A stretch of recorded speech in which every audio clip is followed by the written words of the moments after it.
السلام عليكم ورحمة الله وبركاته maanta waxaan idin hayaa barnaamij aad iyo aad u xiiso badan ka oo khuseeya shahaadooyinka ay bixiso PMI Project Management Institute oo macahad caalami ah oo ku takhasusay maamulidda mashaariicda iyo programyada iyo portfoliyada kulligood marka waxaynu soo bandhigi doonaa shahaadooyinka xirfadeed ee Soomaalida taa baynu halkaa ku shaacinaynaa soo dhawaada barnaamijkan aad iyo aad buu u xiiso leeyahay waa tahay bal aan eegno imise qof oo Soomaali ah ayaa haysta shahaadada xirfadlaha maamulidda mashaariicda ama loo yaqaano Project Management Professional oo PMP Soomaali meel qof baa haysta marka aan eegno waan arkaynaa in dad kooban ay haystaan kuwa oo ah 46 qof ayaa haysta 46 qof ayaa Soomaaliya idilka haysata waa wax arin cajiib ah adduunkana waxa la marayaa 1,400,000 oo kun oo qof ayaa shahaadada haysta wadanka ugu yar wadamada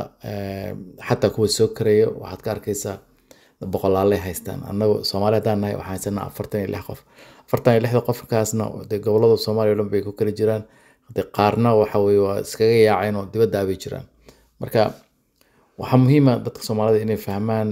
wax bartay oo dhalinyarada ah inay xoog saaraan sidii u baran lahaayeen sida loo maamulo mashaariicda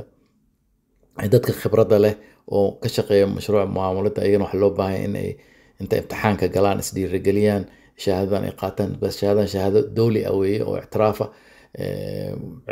ictiraaf weyn bay leedahay marka waa aad iyo aad bay muhiim u tahay marka waad arkaysaa adduunka 1,400,000 oo qof ayaa maaragtay qabta 1,400,000 oo qof taa Soomaaliya ahna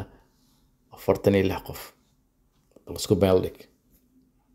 bal aynu eegno ayadana shahaadada PGMB Program Management Professional inta qof oo Soomaaliya haysata uma maleynaya inay haystaan shahaadadan waa ujeeda results waa 0 PGMB Program Management Professional Soomaaliya qofna kama haysto waa laga yaabaa dad yaqaan inay jiraan si loo maamulo barnaamijyada waxa way ka koobayeen dhowr mashaariic oo isla xiriira oo isku hadaf leh laakiin uma jeedo halkan qof leh Soomaaliya ma jiro taa waa wax la yaabo weey taa waxaan ognahay anigu inaan ogahay in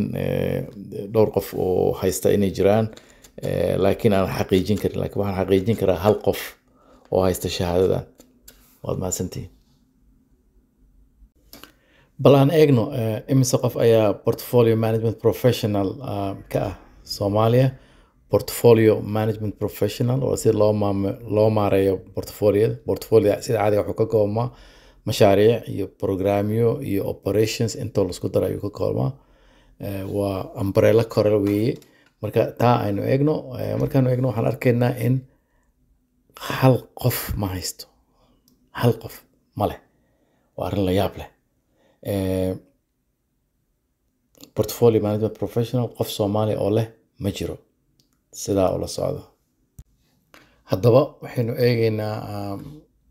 Risk Management Professional meeqa qof Soomaali ayaa ku takhasusay oo ama shahaadadan ka haysta PMI markaanu eegnay waxay noo soo cadaatay in ay ever inay qofna ma jiro risk management ku leh waa wax la yaabo iyadana aad iyo aad loola yaabo 0 waa 0 risk management professional qofna ma leh